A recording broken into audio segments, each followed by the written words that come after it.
We got one of the craziest chapters of Boruto TBV VORTEX right among us, and a lot of people don't even realize it. I usually make these type of videos around a week or two before we get the next chapter, you know, just so more people are able to tune in and watch before it officially drops. So you could basically call this like a prediction or theory video for chapter 10, based on what we've seen in chapter 9. And there's multiple outcomes to go over. So before we get into the video, I want to kindly ask if you all would drop a like on the video, as it does help massively in the YouTube algorithm. So for this video, let's try to shoot for about 500 likes, because I plan to definitely go live to talk about chapter 10 when the leaks drop and spend a few hours chatting it up with y'all. So if y'all do me a favor, I'll do y'all a favor. It also shows you support me in the channel. But now that we got that out the way, let's get right into today's video. So of course I'm aware there's a lot of talks about Momoshiki making his grand debut in chapter 10. He's one of the most popular characters in the Boruto series, so I know there's a big group of people that would be interested in hearing me talk about that first. So I think I'm gonna start off with him. So it's true, Momoshiki is making his grand entrance very soon, but I don't think it'll be for very long. Before Boruto flew off against KAWAKI, his karma was seen activating on its own because his karma and Kawaki's karma started resonating with each other's. And a lot of readers want to know exactly why Kashin Koji said what he said. Of course we know he was warning Boruto of the dangers of losing control of Momoshiki, but what we don't know is how did it get to this point? How did it get to the point where the slightest activation of the karma puts him in even greater danger of losing control than in part 1? Even though Momoshiki was a great threat in part 1, he never took control of Boruto's body right after activating the karma, while still conscious, by the way. While I agree you have to be way more cautious of Boruto losing control now than in part 1, because he's just way more stronger than he was in part 1. And that of course means Momoshiki would be stronger as well. Considering there is even less people around that could stop a Momoshiki, especially this powerful, it's better to just avoid that scenario as a whole. I mean, I do believe you can argue Damon could help significantly in a situation like that, but that's for later in the video. I expect this whole situation to be explained in chapter 10, and it'll probably be explained by a brief but significant internal conversation between Boruto and Momoshiki. I say significant because this could possibly reveal why Boruto has so much knowledge on the Ten Tails in the future of the Shinobi world. In chapter 8, there was a panel where Boruto and Shikamaru were having a conversation through Ino's mind transmission technique, in which Shikamaru abruptly asked Boruto how much does he actually know, something we all been wondering and making theories on since chapter 2, but it was never elaborated on. But recently I found out there were approximately 6 different ways Boruto could possibly know about the Ten Tails and future events like the Shinju eventually evolving that was shown in chapter 4. I actually went over every single possible scenario in my previous video, so if you're interested in learning about what those scenarios are, then click the video in the top right corner. But for this specific video, we're just gonna focus on good old Momoshiki. So for this scenario, it could be possible that in this conversation, it could be revealed that Momoshiki seen all of these events happen from long before it happened with his foresight ability. And like I previously said in past videos, Momoshiki's foresight ability only allows him to see the future through other people. He can't just see into the future. He has to be able to see the future of other people, and through other people's fate, that'll allow him to see into the future. So based off what Momoshiki told Boruto at the beginning of the story, and for him to see it actually come true like 70 something chapters later, I'm pretty sure Boruto might believe what comes out of Momoshiki's mouth. But again, what's the point of Momoshiki even telling Boruto his fate at this point? Telling him would just make him more prepared for it, right? Well, there's a simple answer to that. Momoshiki doesn't want Boruto to die or be absorbed. Aside from being his precious vessel, Boruto's role is to play as Momoshiki's last anchor to the world of the living. Without Boruto, Momoshiki would face the same fate as Ishiki. So telling Boruto about the Shinju actually plays into Momoshiki's favor. His vessel gets stronger, and there's always a chance that Boruto actually fails in his mission to save the planet. If Boruto fails and the Shinju fully evolve into divine trees, leading to the planet's ultimate demise, there would be no reason for Boruto to keep fighting. He'll lose his will to live and eventually pass up his body to Momoshiki, putting him to sleep forever. But there's an even faster route Momoshiki could take to sabotage Boruto's life. And this is probably the route he's looking to take. Well, according to the clues left in chapter 9, Momoshiki could take over Boruto's body and destroy those closest to him. It's unironically the perfect opportunity to do so. You see, Sarada is heading towards the battlefield, and she'll most likely arrive there next chapter, and then you have Himawari still in Konoha as well, albeit currently flying out of Konoha with Team 10. But it's not like if Momoshiki wanted to, he couldn't just hawk them down by flying after them.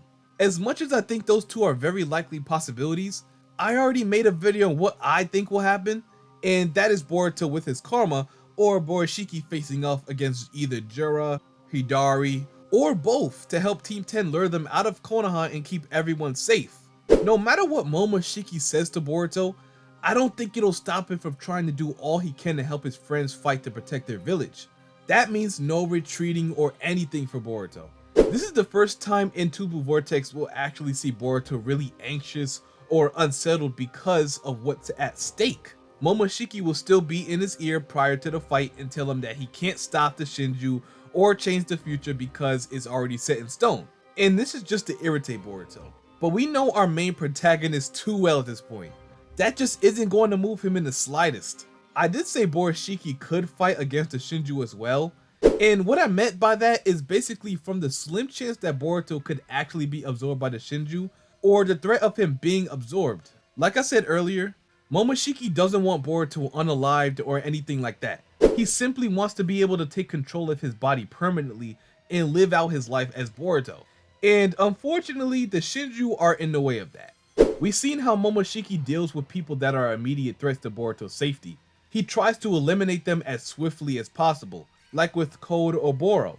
So I think the Shinju fall into that category as well.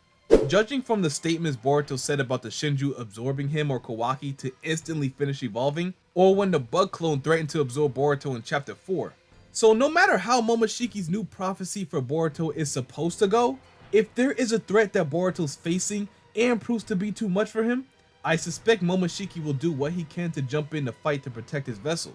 So in chapter 10, we can expect that scenario to manifest, and possibly get more than that, because Sarada is on her way to the scene, and although I don't think we will see it, I still want to go over the possibility of Sarada finally activating her Mangekyo Sharingan. If not next chapter, then very, very soon. I mean, it's not much to really discuss, because the situation isn't as deep as the Boruto and Momoshiki one. Sarada and Sumori been literally running to the battlefield for about 2 chapters, so I would guess Kishimoto wants us to feel some type of suspense for what's to come. And it's because Hidari is a Sasuke clone. And from what Boruto told Sarada in chapter 5, she is very intrigued on seeing the situation for herself. And Hidari is targeting Sarada to absorb her. So I suspect that's something we'll probably see in chapter 10. Sarada and Sumori arrive to the battlefield, and as soon as they arrive, Sarada gets attacked by Hidari. It's very obvious. This is why we haven't seen Hidari step into battle as of yet. It was only JURA fighting because his new target is Himawari. So I expect Hidari to get that same treatment with Sarada. But to keep the situation as tame as possible, you can have JURA try to chase after Himawari in Team 10, but Hidari stay behind because he may feel Sarada's chakra signature approaching, or something in that realm of possibility. But at the same time, I don't feel JURA would step in anyway, even if he stayed there with Hidari. The only way I can see JURA stepping in is if Boruto appears. Then there's another situation I talked about with Boruto and Sarada versus JURA and Hidari. But we also can't forget about Kawaki, because if he arrives to the fight, then that makes things even more difficult for Boruto. Kawaki can't fight without his karma, and especially against the Shinju. We already seen it many times. Without the karma, he just gets destroyed. Absolutely no concept of difficulty at all. So if Kawaki pulls up with his karma activated, odds are that Boruto's karma should start activating as well, if it's not already activated. So as much as I want to see it, the best scenario is probably for Sarada and Kawaki to fight against Hidari, but then Boruto fights against JURA while he chases after Himawari and Team 10. The good news is we'll see Sarada go all out for the first time post time skip, but the bad news is she probably won't get that one-on-one fight we want to see from her, or at least not yet. While I do think Sarada starts off the fight with a one-on-one against Hidari, it'll only last so long before Kawaki shows up. It's just because realistically, I can't see a world where Sarada faces off against Hidari in a one-on-one situation and come out victorious. Even if you completely highball her to the extreme and say she's at least the second strongest Team 7 member behind Boruto, it probably still wouldn't be enough to get rid of him permanently, but we still have to see her MS and abilities that it gives her. Now that could be a key to her winning the fight, but she'll have to reveal those abilities soon for her to have any chance of surviving. And even though Boruto is going up against JURA one-on-one, I feel like that's the best possible scenario right now. It's way too dangerous for Boruto to fight alongside KAWAKI, and if KAWAKI appears near the site where the Shinju were last seen, like where Sarada is headed, then Boruto cannot be there. But if Boruto and JURA fight elsewhere, it gives him more comfort, even if his body gets taken over by Momoshiki briefly. And I just simply trust Boruto to more than hold his own in a one-on-one fight against JURA more than I do anyone else. So we wouldn't have to worry about him more than someone like Sarada. You see what I'm saying? Alright, I don't want to forget about Ada and the others, because they do know about the Shinju invading Konoha, but have yet to join in on the battle. Now it is questionable if Ada will put herself in danger like that, because she's obviously not the fighter type, but Damon is. But the thing about Damon, if his sister isn't involved in the situation, there's still that fogginess surrounding Damon and his feelings towards Konoha.